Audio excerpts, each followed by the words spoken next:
BJP. സംസ്ഥാന അധ്യക്ഷൻ K സുരേന്ദ്രനെതിരെ പാളയത്തിൽ തന്നെ പട ഒരുങ്ങുകയാണ്. പാലക്കാട് ശോഭാ സുരേന്ദ്രനെ സ്ഥാനാർത്ഥിയാക്കണമെന്ന് വാദിച്ച കുമ്മനം രാജശേഖരനെയും പാലക്കാടിന്റെ സ്പന്ദനം നന്നായി അറിയുന്ന ശിവരാജനെയും കണ്ടില്ലെന്ന് നടിച്ച സുരേന്ദ്രൻ ബി.ജെ.പിയുടെ അടിത്തറ മാന്തുകയാണ് ചെയ്യുന്നത്. ഈ വിഷയം കേന്ദ്രത്തിൽ അമിത്ഷായുടെ ശ്രദ്ധയിൽപ്പെട്ടിട്ടുണ്ടെന്നും ഒരു വെട്ടിനിരത്തൽ ഉടനെ ഉണ്ടാകും എന്നുമാണ് അറിയുന്നത്. സംസ്ഥാന നേതാക്കളിൽ നിന്നും പരസ്യ വിമർശനങ്ങൾ ഉയർന്നത് ഗൗരവത്തോടെ എടുക്കാൻ കേന്ദ്ര നേതൃത്വം ഇപ്പോൾ തയ്യാറാവുകയാണ്. സംസ്ഥാനത്തുള്ള ബി.ജെ.പി. നേതാക്കൾ തോൽവിയുടെ കാരണം പറയാൻ തയ്യാറാവുന്നില്ല. പകരം കെ സുരേന്ദ്രനോട് ചോദിക്കണമെന്നാണ് അവരെല്ലാം പറയുന്നത്. എന്തായാലും പാലക്കാട് ബി.ജെ.പിയുടെ ഈ തോൽവി വലിയ ചർച്ചയായി മാറും. സന്ദീപ് വാര്യർ പാർട്ടി വിട്ടതുകൊണ്ട് ഒന്നും സംഭവിക്കില്ലെന്ന് പറഞ്ഞ നേതാക്കൾ ഇപ്പോൾ കുറ്റം എല്ലാം സുരേന്ദ്രന് മേലാണ് അടിച്ചേൽപ്പിക്കുന്നത്. അടിത്തറയല്ല മേൽക്കൂരയാണ് പ്രശ്നം എന്നായിരുന്നു ഫലപ്രഖ്യാപനത്തിന് ശേഷം ബി.ജെ.പി. ദേശീയ കൗൺസിൽ അംഗം എൻ ശിവരാജന്റെ പ്രതികരണം. ശോഭാ സുരേന്ദ്രനെ സ്ഥാനാർത്ഥിയാക്കണമെന്ന് നേരത്തെ ആവശ്യപ്പെട്ട ആളാണ് ശിവരാജൻ. തോൽവിയുടെ കാരണം സംസ്ഥാന പ്രസിഡന്റിനോട് ചോദിക്കണമെന്നാണ്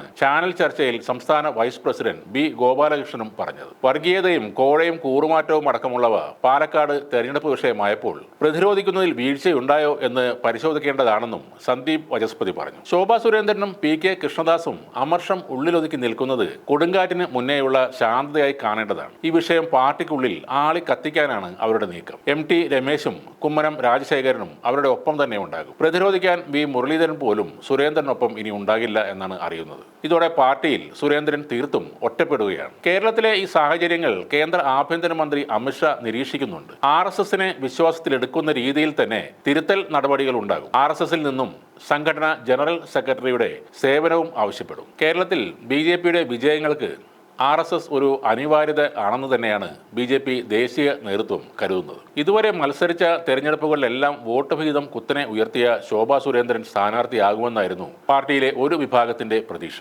എന്നാൽ കൃഷ്ണകുമാറിനെ സ്ഥാനാർത്ഥിയാക്കാനായിരുന്നു സംസ്ഥാന നേതാക്കൾക്ക് താല്പര്യം. കൃഷ്ണകുമാർ സ്ഥാനാർത്ഥിയാകുന്നതിനെയാണ് സന്ദീപ് വാര്യർ എതിർത്തതും. ശോഭാ സുരേന്ദ്രന്റെ സ്ഥാനാർത്ഥിത്വത്തോട് സന്ദീപിന് യാതൊരു എതിർപ്പുമില്ലായിരുന്നു. തെരഞ്ഞെടുപ്പ് ഘട്ടത്തിൽ സന്ദീപിനെ അനുനയിപ്പിച്ച് കൂടെ നിർത്താൻ ബി.ജെ.പി. ശ്രമിച്ചില്ല എന്നതും ഒരു വസ്തുതയാണ്. ബി.ജെ.പിയിൽ കെ സുരേന്ദ്രന്റെ പ്രവർത്തന രീതിക്കെതിരെ പ്രതിഷേധമുള്ളവരുണ്ട്. എന്നാൽ തൃശൂരിലെ വിജയത്തോടെ ഈ എതിർപ്പുകളെ മറികടക്കാൻ സുരേന്ദ്രന് കഴിഞ്ഞിരുന്നു. പക്ഷേ പാലക്കാടെ തോൽവിയോടെ ഇത് മാറുകയാണ്. പാലക്കാട്ടെ നഗരമേഖലകളിൽ വോട്ട് നില ഉയർത്തി മറ്റ് മേഖലകളിലെ വോട്ട് നിലനിർത്തിയാൽ ജയിക്കാമെന്നായിരുന്നു ബി.ജെ.പിയുടെ കണക്കുകൂട്ടൽ. എന്നാൽ നഗരമേഖലയിലെ ബി.ജെ.പിയുടെ ശക്തി കേന്ദ്രങ്ങളിൽ വോട്ടുകൾ നഷ്ടമായി. ഈ ശ്രീധരനേക്കാൾ 10,671 വോട്ടുകൾ കൃഷ്ണകുമാറിന് കുറഞ്ഞു. ഈ ശ്രീധരന് അന്ന് വ്യക്തിപരമായി ലഭിച്ച വോട്ടുകളും പാർട്ടിക്ക് നഷ്ടമായി. കേരളത്തിൽ ബി.ജെ.പിക്ക് എവിടെയെങ്കിലും ജയിക്കാൻ ഒരു ചാൻസ് ഉണ്ടെങ്കിൽ അനാവശ്യമായ പ്രസ്താവനകൾ ഇറക്കി അല്ലെങ്കിൽ മറ്റെന്തെങ്കിലും തരത്തിൽ തോൽപ്പിക്കാനുള്ള ശ്രമത്തിലാണെന്ന് തോന്നുന്ന തരത്തിലാണ് സുരേന്ദ്രന്റെ പ്രവൃത്തികളെല്ലാം. വളർന്നുവരുന്ന പാർട്ടി അനുഭാവികളെ ചേർത്ത് പിടിച്ചില്ലെങ്കിലും വലിച്ചെറിയാൻ